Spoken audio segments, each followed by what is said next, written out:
অবস্থা যা দেখছি পূর্বে এখনো তাই আছে। 20% বাড়ার পরেও আজকেও যখন 5 ঘন্টা হইতেছে তার মানে তো ভোগাতে এখনো কমে নাই। সরবরাহ বাড়ালেও পাম্পে পাম্পে দীর্ঘ লাইন, কমছে না দুর্ভোগ। কয়েকদিনের মধ্যে স্বস্তি ফেরার আশা মন্ত্রণালয়ের, ডিপো থেকে যোগান বাড়ানোর দাবি। পোশাক কারখানায় উৎপাদন ধস ঠেকাতে সোলার বসানোর নির্দেশ, মিলছে 5% সুদে ঋণ, 50% সার্ভিস ফি মওকুফ। প্যানেল আমদানি নীতির পরিবর্তন দাবি। ডিজেল সংকটে নাকাল নাটোরের চাষিরা, অগ্রাধিকার নিয়ম থাকলেও পাম্প থেকে পর্যাপ্ত জ্বালানি না পাওয়ার অভিযোগ, হুমকির মুখে ফসল উৎপাদন। দেশে রাজস্ব আদায়ে বড় ধাক্কা, 9 মাসে লক্ষ্যমাত্রার চেয়ে পায় 1 লাখ কোটি টাকা কম আয় এনবিআরের, বেশি ঘাটতিতে আয়কর। এবং বিশ্ববাজারে বাড়ছে চাল গমের দাম, ঊর্ধ্বমুখী চাহিদা ও কাঙ্ক্ষিত উৎপাদন নিয়ে শঙ্কাই কারণ। মধ্যপ্রাচ্য সংঘাতের জেরে 3 সপ্তাহের মধ্যে সর্বোচ্চ ভুট্টার দাম।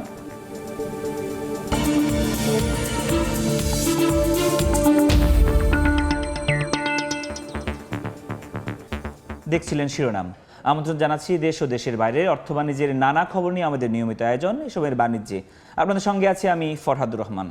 জ্বালানি তেলের সরবরাহ বাড়ানোর সিদ্ধান্তের পরও কাটেনি মাঠের দুর্ভোগ। জ্বালানি বিভাগের আশা কয়েকদিনের মধ্যে ধীরে ধীরে স্বস্তি ফিরবে গ্রাহকদের মধ্যে। যদিও পেট্রোল পাম্প মালিক সমিতি বলছে চাপ কমাতে ডিপো থেকে তেল সরবরাহ পরিমাণ আরও বাড়াতে হবে। ফারুক বেরোবিনের রিপোর্ট। মধ্যপ্রাচ্যে যুদ্ধ শুরুর পর থেকেই জ্বালানির ভোগান্তিতে মানুষ। এর মধ্যে লিটার প্রতি জ্বালানি তেলের দাম বাড়ানো হয় 15 থেকে 20 টাকা পর্যন্ত। দাম বৃদ্ধির 24 ঘন্টার মধ্যেই আসে তেলের সরবরাহ বাড়ানোর ঘোষণাও। তবে বদলায়নি পরিস্থিতি। এখন তো দেখা যাচ্ছে আমাদের দুই দিকে লস, এদিকে টাকাও বেশি আবার সময়ও লস। তো আজকেও যখন 5 ঘন্টা হইতেছে তার মানে ভোগাতে এখনো কমে নাই। স্বাভাবিকভাবে প্রতি বছরই কম বেশি বাড়ে জ্বালানি তেলের চাহিদা। তবে গত মাসখানিকের তথ্য পর্যালোচনায় দেখা যাচ্ছে গত বছরের একই সময়ের গড় বিক্রির সঙ্গে মিল রেখে সরবরাহ করা হচ্ছে জ্বালানি তেল, যে কারণে বাড়তি চাহিদা মেটাতে হিমশিম খেতে হয় ফিলিং স্টেশনগুলোকে। 25 আর 26 এর মাঝখানে তো আপনার 20% গাড়ি বাড়ছে। এই গাড়িগুলোর তেলটা কে দিবে? যারা এই সিস্টেমটা করছেন তারা এগুলো চিন্তা করছেন।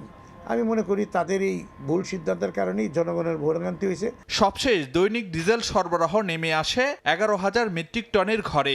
এখন 10% বাড়িয়ে 13,000 মেট্রিক টন করার নির্দেশনা দিয়েছে বিপিসি।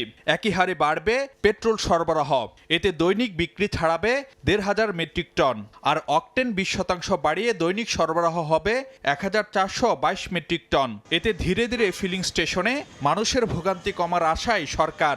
যেটা আমরা বাড়িয়েছি এটা আমরা অব্যাহত রাখবো। আশা করছি যে আমরা আগামী কয়েকদিনের মধ্যে এটা ইনশাল্লাহ ঠিক হয়ে যাবে। অপারেশনাল ক্যাপাসিটি কিভাবে বৃদ্ধি করা যায় ফিলিং স্টেশনগুলোর, সে ব্যাপারেও আমরা নজর দিচ্ছি। যদিও পেট্রোল পাম্প মালিক সমিতি বলছে গ্রাহক স্বস্তি ফেরাতে ডিপো থেকে তেল সরবরাহ আরও বাড়াতে হবে। 10-20% বাড়াইছে, এটা একটা আমি মনে করি শুভ সূচনা। এখন এই 10-20% দিয়ে যদি কভার হয়ে যায়, well, hope for the best. আর যদি না হয় তাহলে আবার বাড়াইতে হবে ওনাদেরকে। জ্বালানি বিভাগের আশ্বাস, সরবরাহ নিয়ে শঙ্কা নেই, মজুদ আছে পর্যাপ্ত। জ্বালানি তেলের দাম বাড়ানোর পর সরবরাহ বাড়ানোর সিদ্ধান্ত নিয়েছে বিপিসি, কিন্তু তারপরও ফিলিং স্টেশনগুলোতে দেখা যাচ্ছে ভোগান্তির চিত্র। আর এই অবস্থার অবসানে সরবরাহ ব্যবস্থা আরও গ্রাহক বান্ধব করার দাবি জানাচ্ছেন দীর্ঘ সারিতে অপেক্ষায় থাকা ভোক্তারা। ফারুক ভিয়া, রবিন, সময় সংবাদ, ঢাকা। রাজধানীর বিভিন্ন পাম্পে আজও যানবাহনের দীর্ঘ সারি। জ্বালানি তেলের সরবরাহ পরিস্থিতির খবর জানাতে এই মুহূর্তে রাজধানীর পরিবাগে মেঘনা ফিলিং স্টেশনে আছেন রিপোর্টার শিমুল হোসেন। বিস্তারিত জানতে সরাসরি চলে যাচ্ছি তার কাছে। রাজধানীর ভিন্ন ভিন্ন পাম্পগুলোতে দেখা যাচ্ছে ভিন্ন ভিন্ন চিত্র। আমরা সকাল থেকে ছিলাম মেঘনা ফিলিং স্টেশনে, সেখানে দেখাচ্ছি যে গ্রাহকদের ভোগান্তির কথা, এবং এখন আছি ট্রাস্ট ফিলিং স্টেশনে। এখানে দেখছি তুলনামূলক একটু কম ভোগান্তি চোখে পড়ছে। গ্রাহকরা বলছে যে এখানে তুলনামূলক অল্প সময় সিরিয়াল দিয়েই তারা তেল পাচ্ছেন এবং তাদের চোখে মুখে একটা উচ্ছ্বাস দেখা যাচ্ছে। বেশ কয়েকদিন ধরে অনেক বেশি ভোগান্তি ছিল। আজকে ট্রাস্ট ফিলিং স্টেশনে 3 থেকে 3.5 ঘন্টা সিরিয়াল দিয়েই তারা তেল পাচ্ছেন এমনটাই জানাচ্ছিলেন এবং ফুয়েল পাস অ্যাপ ব্যবহারের জন্য কিন্তু তুলনামূলক একটু ভোগান্তি কমে এসেছে বলেও জানাচ্ছিলেন অনেক গ্রাহকরা। শুধু মোটরসাইকেল চালকদের মধ্যে ফুয়েল পাস অ্যাপ ব্যবহারের মাধ্যমে জ্বালানি দেওয়া হচ্ছে এবং তারা একটু অভিযোগের সুরে বলছেন যে আমাদের সাথে যদি মাইক্রোবাস চালকদেরকেও ফুয়েল পাস অ্যাপ ব্যবহারের আওতায় নিয়ে আসা যায় তাহলে হয়তো আরও কমে যাবে ভোগান্তির চিত্র। আমরা ট্রাস্ট ফিলিং স্টেশনে গ্রাহকদের সাথে কথা বলেছি, তারাও বলেছেন যে বিগত সময়ে তারা পেট্রোল নিতে এসে তেল নিতে এসে অনেক লম্বা সময় ধরে দাঁড়িয়ে থেকে তেল সংগ্রহ করেছেন, আজকে তুলনামূলক কম সময় ধরে চালাচ্ছিলেন। এবং আমরা এর আগে ছিলাম মেঘনা ফিলিং স্টেশনে, সেখানে দেখেছি যাত্রীরা প্রায় 5 থেকে 6 ঘন্টা লম্বা লাইনে দাঁড়িয়ে থেকে অবশেষে তেল সংগ্রহ করতে পারছেন এবং সেখানে দেখা যাচ্ছিল যে ফুয়েল পাস অ্যাপ অনেকের নেই, তারা কিন্তু তেল পাচ্ছে না। ফুয়েল পাস অ্যাপ ব্যবহার যদি না করে সেক্ষেত্রে তাদেরকে তেল দেওয়া হচ্ছে না, তারা পরবর্তীতে ফুয়েল পাস অ্যাপ ডাউনলোড করে তারপরে পেট্রোল সংগ্রহ করছেন। তো এই ছিল ট্রাস্ট ফিলিং স্টেশন থেকে আমার কাছে সবশেষ। সরাসরি যুক্ত ছিলাম রাজধানীর বিজয় সরণি থেকে। বিদ্যুতের পাশাপাশি জ্বালানি সংকটে ভুগতে থাকা গার্মেন্টস শিল্পের উৎপাদন ধস ঠেকাতে বিকল্প হিসাবে প্রতিটি কারখানার ছাদে সোলার প্যানেল স্থাপনের নির্দেশনা দিয়েছে বিজিএমইএ। এক্ষেত্রে 5% সুদে ঋণের যেমন ব্যবস্থা করা হচ্ছে, তেমনি সার্ভিস ফিতেও 50% মওকুফের ঘোষণা দেওয়া হয়েছে। তবে সোলার প্যানেল আমদানি নীতিতে পরিবর্তন না আনলে সুফলের আশা করছেন না গার্মেন্টস মালিকরা। আশরাফুল আলম মামুনের ক্যামেরায় বিস্তারিত জানাচ্ছেন কমল দে।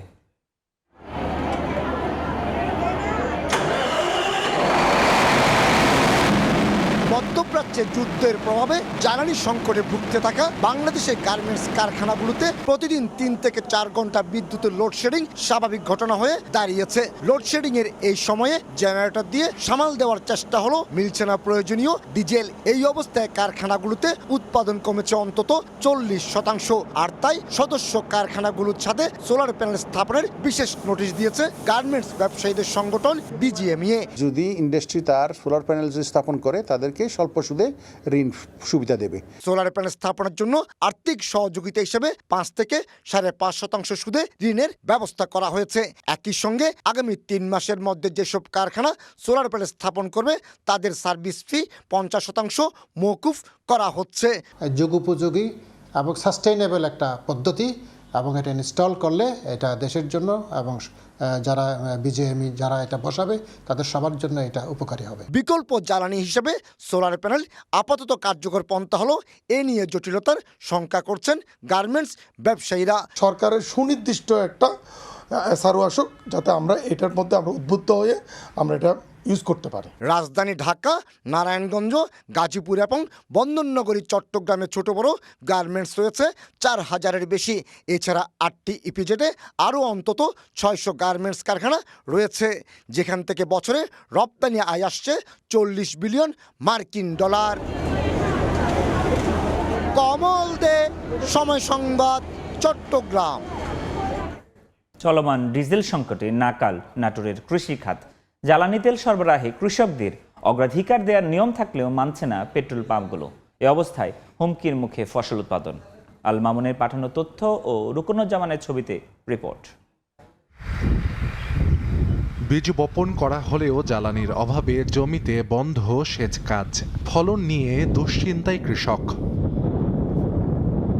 চলমান জ্বালানি সংকটে বিপর্যস্ত নাটোরের শত শত কৃষক। সেচের অভাবে ব্যাহত কৃষিকাজ, জমি থাকলেও ফসল নেই। এই যে সেচ দিতে লাগি তেল ফুরা গেছে, এখন তেলের অভাবে সেচ দিতে পারতেছি না। পাম্পে গেলে কৃষি কার্ড লাগবে, এ লাগবে ওই লাগবে, বিভিন্ন রকম ভ্যানতারা। প্রতিদিনই জ্বালানি তেল নিতে পরিবহন চালকদের পাশাপাশি লাইনে দাঁড়ান কৃষকরা। তাদের অভিযোগ, চাহিদা অনুযায়ী মিলছে না তেল। ধান কেবল ফুলে বাড়াচ্ছে, পুড়িয়ে যাওয়ার অবস্থা জমি। এখন তেল দিতে আসছি, তেল দিতে চাচ্ছে না, করছে দেরি হবে, মেলা দেরি হবে, তেল পাচ্ছি না। সেই দূর দূরান্ত থেকে এখানে নাটোরে আসছি। জ্বালানি তেল সরবরাহে কৃষকদের অগ্রাধিকার দেয়া হলেও অনেক পাম্পে মানা হচ্ছে না এই নিয়ম। আসলে এখানে লোকের সংকটের কারণে আপনার ডিজেলগুলো ডিস্ট্রিবিউশন করতে একটু সমস্যা হয়েছে। গ্রামগঞ্জে ডিলার আছে, ডিস্ট্রিবিউটার আছে, তাদের কাছে তেল পাচ্ছে না কারণ আমরা জানতে পারছি না। এজন্য সরকারের কাছে আমাদের অনুরোধ, আপনারা এটা তদন্ত করেন এই তেল কোথায় যাচ্ছে। কৃষি বিভাগ জানায় জেলায় বৈদ্যুতিক সেচ পাম্পের পাশাপাশি ২৯,২০০ ডিজেল চালিত পাম্পের মাধ্যমে জমিতে সেচ দেন কৃষকরা। সময় সংবাদ, নাটোর। এবার বন্দর বাণিজ্যের খবর।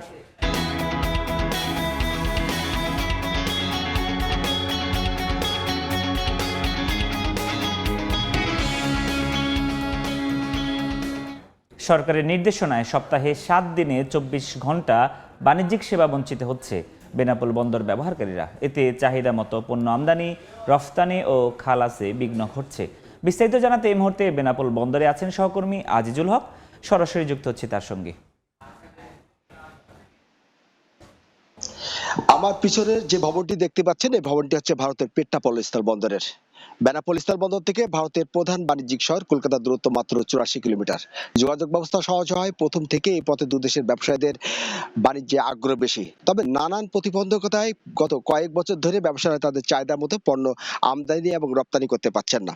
ফলে বড় ধরনের বাণিজ্য এবং রাজস্ব ঘাটতির মুখে পড়ে দেশের সবচেয়ে বড় এই বেনাপোল স্থল বন্দর। এই সংকট কাটাতে 2017 সালের 1 আগস্ট ভারত এবং বাংলাদেশ সরকারের যৌথ উদ্যোগে বেনাপোল এবং ভারতের পেট্টাপোল বন্দরের মধ্যে সপ্তাহে 7 দিনে 24 ঘন্টা বাণিজ্য সেবা চালু হয়। তবে খাতা কলমে সপ্তাহে 7 দিন 24 ঘন্টা বাণিজ্য সেবার কথা উল্লেখ থাকলেও প্রকৃতপক্ষে যারা বন্দর ব্যবহারকারী আছেন তারা কিন্তু এই সেবা পাচ্ছেন না। আমরা বেনাপোল বন্দর স্থল বন্দরে এসে দেখতে পেয়েছি যে সাপ্তাহিক ছুটি অর্থাৎ শুক্রবারে পুরোটা বেনাপোল বন্দরের সাথে ভারতের আমদানি রপ্তানি বন্ধ থাকে এবং বন্দর থেকে পণ্য খালাস বন্ধ থাকে। শনিবার বন্দর খোলা থাকলেও শুধুমাত্র পচনশীল অর্থাৎ খাদ্যদ্রব্য জাতীয় পণ্য খালাসের সুযোগ থাকলেও কোনো মেশিনারি অথবা গার্মেন্টস সামগ্রীর কোনো পণ্য কিন্তু কাস্টম কর্তৃপক্ষ খালাস দেন না।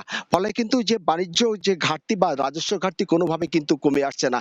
ইতিমধ্যে চলতি অর্থ বছরের 8 মাসে বেনাপোল বন্দরে পণ্য আমদানি কমায় প্রায় 2800 কোটি টাকা রাজস্ব ঘাটতি হয়েছে।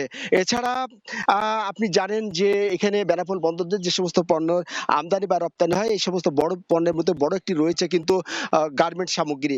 তবে এই বাণিজ্য সেবা পুরোপুরি না পাওয়ায় কিন্তু সেই বাণিজ্য বড় ধরনের একটি ঘাটতি এখানে তৈরি হয়েছে। আমরা কথা বলেছি সাধারণ ব্যবসায়ীদের সাথে, সাধারণ ব্যবসায়ীরা আমাদেরকে বলছেন যে সপ্তাহে 7 দিনে বাণিজ্য সেবা চালু করতে পারলে কিন্তু যে বাণিজ্য ঘাটতি যেমন কমে আসবে তেমনি কিন্তু সরকারের যে রাজস্ব যে ঘাটতি যাচ্ছে সেই রাজস্ব ঘাটতি কমে আসবে। তো এই ছিল বেনাপোল স্থল বন্দর থেকে যে সপ্তাহে 7 দিন বাণিজ্য সেবার কথা বলা হলো, যে ব্যবসায়ীরা পাচ্ছেন না, এতে আমদানি এবং রপ্তানি বাণিজ্য ঘাটতি বাড়ছে তার সর্বশেষ। সরাসরি যুক্ত ছিলাম বেনাপোল স্থলবন্দর থেকে। দেখছেন এই সময়ের বাণিজ্য।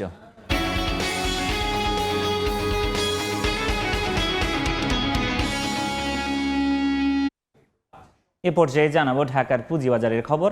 সরাসরি যাচ্ছি ঢাকা স্টক এক্সচেঞ্জ ডিএসসির ওয়েবসাইটে, যেটি দেখা যাচ্ছে গতকালকের মতো আজকে সকালটা ঊর্ধ্বমুখী প্রবণতার মধ্য দিয়ে ঢাকার পুঁজিবাজার চলছে এবং যেটি দেখতে পাচ্ছি প্রধান সূচক, সরিয়া সূচক এবং বাছাইকৃত সূচক তিনটি ক্ষেত্রেই ঊর্ধ্বমুখী প্রবণতা। সেক্ষেত্রে প্রধান সূচক আমরা দেখতে পাচ্ছি প্রায় 56 পয়েন্টেরও বেশি বেড়েছে, অবস্থান করছে 5313 পয়েন্টে। আর বাছাইকৃত সূচকে প্রায় কাছাকাছি 17 পয়েন্ট বেড়েছে, তার অবস্থান 2001 পয়েন্ট। আর সরিয়া সূচকের ক্ষেত্রে যেটি দেখতে পাচ্ছি 8 পয়েন্ট বেড়েছে, অর্থাৎ গতকালকে ঠিক সকালে এই মুহূর্তে যে পরিমাণ বাড়ার প্রবণতা ছিল এটি কিন্তু আজকেও আমরা দেখতে পাচ্ছি। এক্ষেত্রে এখন পর্যন্ত লেনদেন হয়ে গেছে ইতিমধ্যে প্রায় 440 কোটি টাকা এবং সেক্ষেত্রে যেসব প্রতিষ্ঠানের শেয়ারের দাম বেড়েছে তার পরিমাণ 291টি, অর্থাৎ প্রায় 300-এর কাছাকাছি পরিমাণ প্রতিষ্ঠানের শেয়ারের দাম বেড়েছে। কমেছে মাত্র 50টি আর অপরিবর্তিত রয়েছে 47টি প্রতিষ্ঠানের শেয়ারের দাম। এই যখন অবস্থা তখন এখন পর্যন্ত শেয়ার বিক্রিতে কারা এগিয়ে আছে, কারা সবচেয়ে বেশি শেয়ার বিক্রি করেছে তাদের নামটা যদি দেখতে চাই, শীর্ষ 5টি প্রতিষ্ঠানের মধ্যে গতকালকে যে প্রতিষ্ঠানগুলো আসলে শীর্ষ 5-এ ছিল তাদের অবস্থান আমরা দেখতে পাচ্ছি। সেক্ষেত্রে সিটি ব্যাংক এবং সামিট অ্যালায়েন্স তারা কিন্তু গতকালকেও শীর্ষ 5-এ ছিল। আজকে সবচেয়ে বেশি শেয়ার এখন পর্যন্ত বিক্রি করছে মন্নু ফেব্রিক্স, তারা বিক্রি করেছে প্রায় 15 কোটি টাকা শেয়ার এবং এখন তাদের প্রত্যেকটি শেয়ার বিক্রি হচ্ছে 23 টাকা 90 পয়সা। তার পরবর্তী অবস্থানে আছে ডোমিনিস, তাদের প্রত্যেকটি শেয়ার এখন বিক্রি হচ্ছে 57 টাকা 70 পয়সা। তার তৃতীয় অবস্থানে আমরা দেখতে পাচ্ছি যে সিটি ব্যাংক, তারা 31 টাকা 60 পয়সা এখন তাদের শেয়ার বিক্রি করছে। গতকালকে যা ছিল 31 টাকা 10 পয়সা, অর্থাৎ কাছাকাছি যে আগ্রহ বিনিয়োগকারীদের সেটি কিন্তু আমরা দেখতে পাচ্ছি।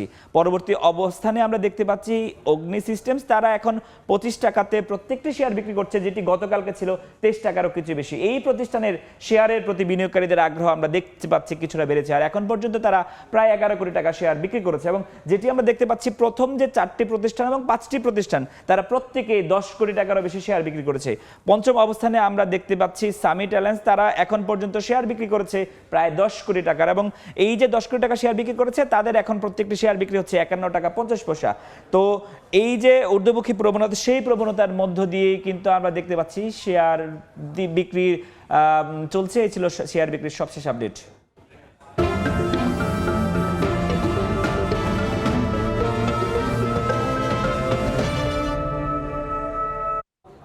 বৃহত্তর চলনবিল অঞ্চলের তারাশে এবার ক্ষীরার ফলন বেশ ভালো হয়েছে।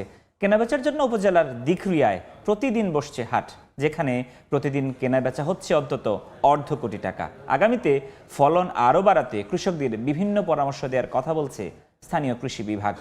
রিঙ্কু কুণ্ডুর রিপোর্ট আর ছবি তুলেছেন অমৃত সেন। চলনবিল অঞ্চলের সিরাজগঞ্জের তারাশে ধান, সরিষা সহ অন্যান্য ফসল ফলন হওয়ার পাশাপাশি এবার ক্ষীরার উৎপাদন বেশ ভালো হয়েছে। চলতি মৌসুমে আবহাওয়া অনুকূলে থাকায় কৃষকেরা প্রতি বিঘায় ফলন পাচ্ছেন 70 থেকে 80 মণ। গত বছর দাম ভালো পায় এবার জেলায় 850 হেক্টর জমিতে ক্ষীরার চাষ হয়েছে। অন্যান্য ফসলের তুলনায় কম সময়ে ফসল বিক্রি করতে পারার পাশাপাশি ভালো লাভ হয়, দিন দিন বাড়ছে এর আবাদ। আর এখানকার উৎপাদিত ক্ষীরা কেনা বেচার জন্য তারাশ উপজেলার দিঘুরায় প্রতিদিন বসছে হাট। ঢাকা, রাজশাহী, চট্টগ্রাম, খুলনা, যশোর সহ দেশের বিভিন্ন জেলা থেকে পাইকাররা আসছেন এই হাটে। প্রতি হাটে কেনা বেচা হচ্ছে প্রায় 50 লাখ টাকার ক্ষীরা। ফলনও ভালো, দামও পাওয়া যাচ্ছে ভালো। দাম পাই আমরা খুব খুশি। আমাদের এই ক্ষীরাটা আসলে খেতে খুবই স্বাদ। 20-30 টাকা করে ট্রাক লোড হয়, বিভিন্ন দেশে যায়। তারাশের মাটি ভালো, ক্ষীরাও ভালো, চাহিদাও ভালো, তাই আমরা এখান থেকে কিনি। কৃষি বিভাগ বলছে সঠিকভাবে মাঠ পরিচর্যার মাধ্যমে ক্ষীরার ফলন বাড়াতে কৃষকদের নানা পরামর্শ দেয়া হচ্ছে। ক্ষীরা আবাদের ব্যাপারে আমাদের কৃষি অফিস সার্বক্ষণিক কৃষকের পাশে আছে। তাদেরকে বারবার বোঝানো হচ্ছে যেন ক্ষীরায় মাত্রাতিরিক্ত তারা কীটনাশক ব্যবহার না করে। এবার সিরাজগঞ্জ জেলায় 15,500 টন ক্ষীরা ও শসার উৎপাদন লক্ষ্যমাত্রা নির্ধারণ করেছে কৃষি বিভাগ। রিঙ্কু কুণ্ডু, সময় সংবাদ, সিরাজগঞ্জ। গ্রামীণ অর্থনীতিকে সচল করতে 4 যুগ আগে চাঁপাইনবাবগঞ্জ সদর উপজেলায় খাল খনন করেন প্রয়াত রাষ্ট্রপতি জিয়াউর রহমান। একসময় স্থানীয়দের মাঝে আশীর্বাদ হয়ে ওঠে খালটি। এলাকাবাসী নাম দেন জিয়া খাল, কিন্তু দখলদারদের থাবায় বিলীন হতে থাকে খালের অস্তিত্ব। একসময় আমবাগান ও পানবাগান সহ বাণিজ্যিক প্লটও গড়ে ওঠে খালের উপর। ঐতিহ্যবাহী খালটি দ্রুত আগের অবস্থায় ফিরিয়ে আনতে সরকারের হস্তক্ষেপ কামনা করেন স্থানীয়রা। শাহজাহান আলীর ছবিতে জাহাঙ্গীর আলমের রিপোর্ট। প্রয়াত রাষ্ট্রপতি জিয়াউর রহমান নিজ হাতে খনন করেছিলেন যে খাল, দখল দূষণে আজ তা অস্তিত্বহীন। নাম জিয়া খাল। গ্রাম বাংলার অর্থনীতিকে সচল করতে 4 যুগ আগে খালটি খনন করা হয়। চাঁপাইনবাবগঞ্জ সদর উপজেলার গোবরাতলা ইউনিয়নের ফসলি জমির জন্য খালটি আশীর্বাদ হয়ে ওঠে, কিন্তু কালের বিবর্তনে দখলদারদের থাবায় বিলীন হতে থাকে খালের অস্তিত্ব। কমতে থাকে পানি, ভরাট হতে থাকে মাটি। একসময় আমবাগান ও পাট বাগান সহ বাণিজ্যিক প্লটও গড়ে ওঠে। জিয়ার রহমান নামলো, নামার পর তখন চলে আসলাম নদী যাইয়া মেশিন নিজেই স্টার্ট করেছে, পানির সাথে সাথে আবার এই খালে আসছে এদিকে। শুক্রবারের দিন সেনকে আইসা নিজে নামে মেশিন স্টার্ট দিয়ে পানি উঠিয়ে খেয়ে গেছে। ঐতিহ্যবাহী খালটি ফিরিয়ে আনতে সরকারের হস্তক্ষেপ কামনা করেন স্থানীয় জনপ্রতিনিধিরা। শহীদ রাষ্ট্রপতি জিয়া রহমান যে খালটি খনন করেছে তাতে আমাদের দুইটাই লাভ হয়েছে। 1 নম্বর লাভ হচ্ছে সেটা আমাদের দিতে পেরেছি, এবং অতিরিক্ত বর্ষায় আমাদের যখন ফসল নষ্ট হয়ে যায় সেই ফসলটাও নষ্ট থেকে রক্ষা পেয়েছি। শহীদ রাষ্ট্রপতি জিয়া রহমান যেহেতু এই খালটি উনি খনন করে গেছেন, অবশ্যই অগ্রাধিকার ভিত্তিতে আমরা এই খালটি খননের প্রয়োজন উদ্যোগ এবং ব্যবস্থা নেব ইনশাল্লাহ, যত দ্রুত সম্ভব। গুরুত্বপূর্ণ এই খালটি বরেন্দ্র বহুমুখী উন্নয়ন কর্তৃপক্ষ ও পানি উন্নয়ন বোর্ড কর্তৃপক্ষের তালিকায় নেই। দ্রুত সময়ের মধ্যে খালের তালিকাভুক্ত করে সংস্কারের আশ্বাস সংশ্লিষ্টদের। খাল খনন করে যদি সেচাবাদে এটাকে কাজে লাগানো যায়, তাহলে চাঁপাইনবাবগঞ্জের কৃষিতে একটা অভূতপূর্ণ একটা পরিবর্তন ঘটবে। জিয়া খালের ইস্যুটা আমরা এই দেশব্যাপী নদী নালা খাল পুনঃখননের কর্মসূচির আওতায় নিয়ে এসে যাতে এটা খুব দ্রুত কার্যক্রমের মধ্যে এবং বাস্তব কাজ শুরু করা যায় সেদিকে আমরা ব্যবস্থা গ্রহণ করব। 1977 সালে রাষ্ট্রপতি জিয়াউর রহমান হেলিকপ্টারে করে এসে প্রায় 2 কিলোমিটার দীর্ঘ খালটি খনন করেন। এরপর শ্যালো মেশিন দিয়ে সেচ কাজের উদ্বোধন করেন। সময় সংবাদ, চাঁপাইনবাবগঞ্জ। চলতি অর্থবছরের প্রথম 9 মাসে রাজস্ব আদায়ে বড় ধাক্কা খেয়েছে এনবিআর। সংস্থাটির মাসিক প্রতিবেদনের তথ্য গেল জুলাই থেকে মার্চ পর্যন্ত 3,85,852 কোটি টাকার লক্ষ্যমাত্রার বিপরীতে আদায় কম হয়েছে প্রায় 98,000 কোটি টাকা। এ সময়ে সবচেয়ে বেশি ঘাটতিতে পড়েছে আয়কর। আগামীতে ব্যয়ের চ্যালেঞ্জ মোকাবেলায় রাজস্ব আদায়ের লক্ষ্য পূরণে করের আওতা বাড়ানো সহ বাস্তবমুখী কৌশলী পদক্ষেপ নেওয়ার তাগিদ অর্থনীতিবিদদের। ঊর্ধ্বমুখী জ্বালানি ব্যয় যখন নিত্যপণ্যের দাম বৃদ্ধি সহ নানা শঙ্কায় সাধারণ মানুষ, সামাজিক সুরক্ষা সহ বিভিন্ন খাতে বাড়ছে সরকারি ব্যয়, তখন চলতি বছরের প্রথম 9 মাসে রাজস্ব আদায় পরিস্থিতি তুলে ধরে এনবিআর জানালো লক্ষ্যমাত্রার তুলনায় প্রায় 98,000 কোটি টাকা কম আদায় করতে পেরেছে সংস্থাটি।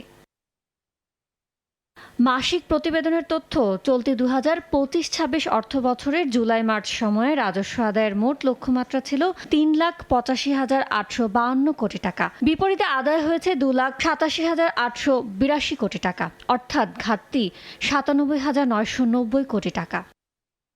এ সময় আমদানি শুল্ক, ভ্যাট ও আয়কর 3 খাতের কোনোটিতে অর্জন হয়নি লক্ষ্যমাত্রা।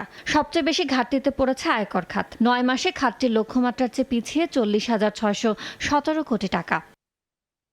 আমদানি খাতে 9 মাসে 1,03,196 কোটি টাকা আদায় লক্ষ্যমাত্রার বিপরীতে হয়েছে 80,223 কোটি টাকা। লক্ষ্যমাত্রার তুলনায় রাজস্ব আদায় ঘাটতি তৈরি হয়েছে এবং এতে করে সরকারের যে ব্যয় ব্যবস্থাপনা সেটি কিন্তু একটা বড় চ্যালেঞ্জের মধ্যে পড়েছে। রাজস্ব আদায় যদি আর বাড়ানো না যায় তাহলে সেই ক্ষেত্রে কিন্তু অনেক বড় সমস্যা তৈরি হতে পারে।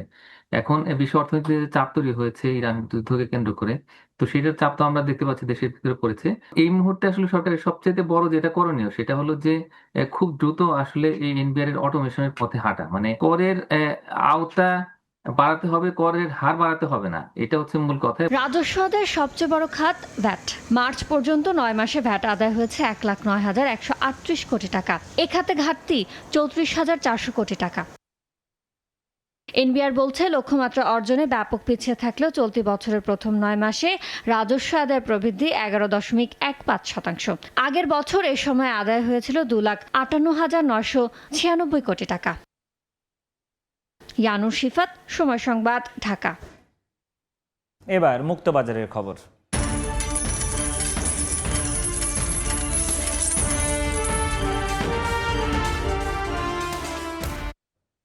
বিশ্বব্যাপী গমের কাঙ্ক্ষিত উৎপাদন নিয়ে উদ্বেগের কারণে দাম বাড়ছে এই খাদ্যপণ্যের। চাহিদার বিপরীতে সরবরাহ কম থাকায় ঊর্ধ্বমুখী চালের দামও। এদিকে 3 সপ্তাহের মধ্যে সর্বোচ্চ ভুট্টার দাম, তবে উচ্চ উৎপাদনের বিপরীতে দুর্বল চাহিদা থাকায় কমতির দিকে বার্লির দাম। মধ্যপ্রাচ্য সংঘাতের পাশাপাশি আবহাওয়াজনিত ঝুঁকি ও সার সরবরাহে বিঘ্ন ঘটায় বিশ্বব্যাপী গমের উৎপাদন নিয়ে উদ্বেগ বেড়েছে। এতে সপ্তাহ ব্যবধানে বুশেল প্রতি দাম 1.76% বেড়ে দাঁড়িয়েছে $6। মাস ব্যবধানে বেড়েছে 2.80%।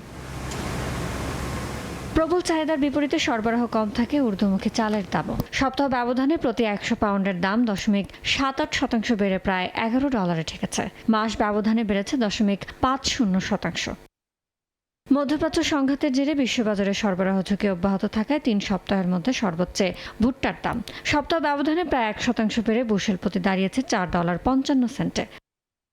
উচ্চ উৎপাদনের বিপরীতে দুর্বল চাহিদা থাকায় কমতির দিকে বার্লির দাম। সপ্তাহ ব্যবধানে দাম কমেছে 3.32%। প্রতি টনের দাম $22.67। ইয়ানুর শিফাত, সময় সংবাদ। ইউরোপে প্রথমবারের মতো অনুমোদন পেয়েছে টেসলার স্বচালিত প্রযুক্তির গাড়ি। নেদারল্যান্ডসের রাজধানী আমস্টারডামের ব্যস্ত সড়কে চলতে দেখা গেছে মার্কিন প্রযুক্তির এই বাহন, যেটি নিজে নিজে নিয়ন্ত্রণ করতে পারে স্টিয়ারিং, ব্রেক ও গতি। এই পদক্ষেপকে বড় অগ্রগতি হিসেবে দেখছেন প্রযুক্তিপ্রেমীরা, তবে এর নিরাপত্তা নিয়ে শঙ্কার কথা প্রকাশ করেছেন বিশেষজ্ঞরা। ড্রাইভিং সিটে চালক বসে থাকলেও হাত নেই স্টিয়ারিংয়ে। নেদারল্যান্ডসের রাজধানী আমস্টারডামে ব্যস্ত সড়ক ধরে চলছে টেসলার স্বয়ংক্রিয় প্রযুক্তির গাড়ি। মার্কিন এই অটোমোবাইল প্রযুক্তির সফটওয়্যার স্টিয়ারিং, ব্রেক ও অ্যাক্সেলারেশন নিয়ন্ত্রণ করতে পারে। নেদারল্যান্ডসের মাধ্যমে ইউরোপ প্রথমবারের মতো অনুমোদন পেয়েছে এই প্রযুক্তির, যা এই অঞ্চলে ভবিষ্যতে স্বয়ংক্রিয় গাড়ির পথ খুলে দিতে পারে। এই পদক্ষেপকে বড় অগ্রগতি হিসেবে দেখছেন প্রযুক্তিপ্রেমীরা। ব্যবহারকারী বলছেন এই অভিজ্ঞতা অবাস্তব হলেও এটি ভবিষ্যতে সড়ক দুর্ঘটনা কমাতে সহায়ক হবে। এই সফটওয়্যার মানুষের চালনার চেয়ে বেশি নিরাপদ হতে পারে। ইউরোপ জুড়ে এই প্রযুক্তির অনুমোদন দেয়া উচিত বলেও মনে করেন তিনি। তবে এই আশাবাদের বিপরীতে বাস্তবতা নিয়েও প্রশ্ন তুলছেন অনেকে। আমার মনে হয় এটি ইউরোপের সর্বত্র অনুমোদন দেওয়া উচিত, কারণ এটি সড়ক নিরাপত্তা বাড়াবে, যা সবচেয়ে গুরুত্বপূর্ণ বিষয়। প্রতি বছর সড়ক দুর্ঘটনায় যত মানুষ মারা যায়, এর মাধ্যমে তা কমানো সম্ভব। নেদারল্যান্ডসের সড়ক ব্যবস্থাপনা স্বয়ংক্রিয় প্রযুক্তির জন্য জটিল। একই পথে ট্রাম, ট্রাক, সাইকেল, ই-বাইক ও ছোট ইকারের ভিড় প্রযুক্তি বাস্তবায়নে অন্যতম চ্যালেঞ্জ। ডাচ সাইকেলিস্ট ইউনিয়নের প্রধান সতর্ক করে বলছেন, চালকেরা প্রযুক্তির উপর অতিরিক্ত নির্ভরশীল হয়ে পড়তে পারেন, যা সড়কে নিরাপত্তা ঝুঁকি বাড়াবে। আমাদের ট্রাফিক ব্যবস্থা বিশ্বে বেশ অনন্য। এখানে অসংখ্য সাইকেল আরোহী ট্রাফিকের ভেতর দিয়ে চলাচল করেন। তারা চারদিকে ছড়িয়ে থাকে, বাম ডান দিকে যাতায়াত করে এবং একে অপরকে অতিক্রম করে। আমি পুরোপুরি নিশ্চিত নই যে এই স্বচালিত গাড়িগুলো ডাচ সাইকেল আরোহীদের আচরণ সঠিকভাবে বুঝতে পারবে কিনা। ইউরোপ জুড়ে প্রযুক্তির অনুমোদন নিয়ে আলোচনা করবে ইউরোপীয় ইউনিয়ন, যেখানে নিরাপত্তার বিষয়টিও বিবেচনায় রয়েছে। এদিকে ইউরোপে বিক্রি কমে যাওয়ার চাপ কাটাতে চালক সহায়ক প্রযুক্তির উপর জোর দিচ্ছে টেসলা, যার নেতৃত্বে রয়েছেন প্রতিষ্ঠানটির সিইও ইলন মাস্ক। বরকতুল্লাহ, সময় সংবাদ। এ পর্যায়ে শীর্ষ সংবাদগুলো জানিয়ে দিচ্ছি আরও একবার। অবস্থা যা দেখছি পূর্বে এখনো তাই আছে। 20% বাড়ার পরেও আজকেও যখন 5 ঘন্টা হইতেছে, তার মানে তো ভোগাতে এখনো কমে নাই। সরবরাহ বাড়ালেও পাম্পে পাম্পে দীর্ঘ লাইন, কমছে না দুর্ভোগ। কয়েকদিনের মধ্যে স্বস্তি ফেরার আশা মন্ত্রণালয়ের, ডিপো থেকে যোগান বাড়ানোর দাবি। পোশাক কারখানায় উৎপাদন ধস ঠেকাতে সোলার বসানোর নির্দেশ, মিলছে 5% সুদে ঋণ, 50% সার্ভিস ফি মওকুফ। প্যানেল আমদানি নীতির পরিবর্তন দাবি। এবং ডিজেল সংকটে নাকাল নাটোরের চাষিরা, অগ্রাধিকার নিয়ম থাকলেও পাম্প থেকে পর্যাপ্ত জ্বালানি না পাওয়ার অভিযোগ, হুমকির মুখে ফসল উৎপাদন।